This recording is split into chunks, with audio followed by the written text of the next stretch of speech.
Hi friends, welcome to my channel. அதாவது போன வீடியோவில் சொல்லியிருப்பேன், இந்த மாதிரி மறியல் போராட்டம், நிலநடுக்கம் எல்லாமே நம்ம போன நேரத்தில் தான் வருதுன்னு. ஆமாங்க, எல்லாமே வந்துருச்சுங்க. நான் என்னென்னு சொல்கிறேன் பாருங்கள். நம்ம பெங்களூர்லேருந்து சென்னை கிளம்பலான்னு கிளம்பியாச்சுங்க. கிளம்பி பார்டர் வந்தால், தமிழ்நாடு டு கர்நாடகா பார்டர் வந்தால் சரியான ஸ்ட்ரைக்கு. அப்புறம் ஒரு வழியாக எல்லா பஸ்ஸுமே நிறுத்திட்டாங்க. சரியான டிராஃபிக் ஆகிடுச்சிங்க. அப்புறம் பார்த்தா எர்த்துக்குவாக் வருதுன்னு வேறு கிருஷ்ணகிரியில் வர சொல்லியிருக்கிறாங்க. அதுவும் வந்துருச்சுங்க.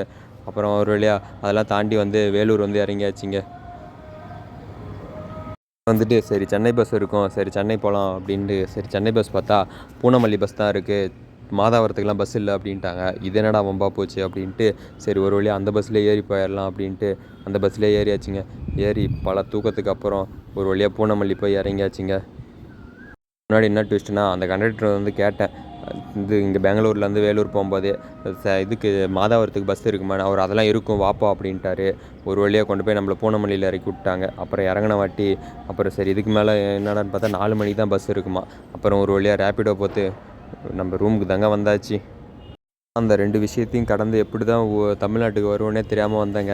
என்ன சொல்லிட்டாங்கன்னா, அங்கேருந்து கிளம்பும்போதே என்னான்ட்டாங்கன்னா, பஸ்ஸெல்லாம் ஸ்ட்ரைக் ஆயிரும்ப்பா, நீங்களாம் ஊருக்கு போகிறது கஷ்டம் தான் அப்படின்ட்டாங்க. ஒசூர் பஸ் ஸ்டாண்டில் பஸ்ஸே ஓடலன்ட்டாங்கங்க. அப்புறம் ஒரு வழியாக நம்ம பார்த்தா சரியான டிராஃபிக்கு. அப்புறம் அந்த டிராஃபிக்கையும் கடந்து வந்தாச்சு. அப்புறம் சரின்ட்டு ஒரு வழியாக இதுதான் ஒசூரை தாண்டியாச்சுங்க. அங்கே தாண்டினா கிருஷ்ணகிரியில் எர்த்துக்குவாக் வருது, நிலநடுக்கம் வர மாதிரி இருக்குது அப்படின்றாங்க. இது என்னடா வம்பா போச்சு, நாம் வர நேரமாக பார்த்தா எல்லாமே ஒரு ரூமுக்கு வந்தாச்சுங்க.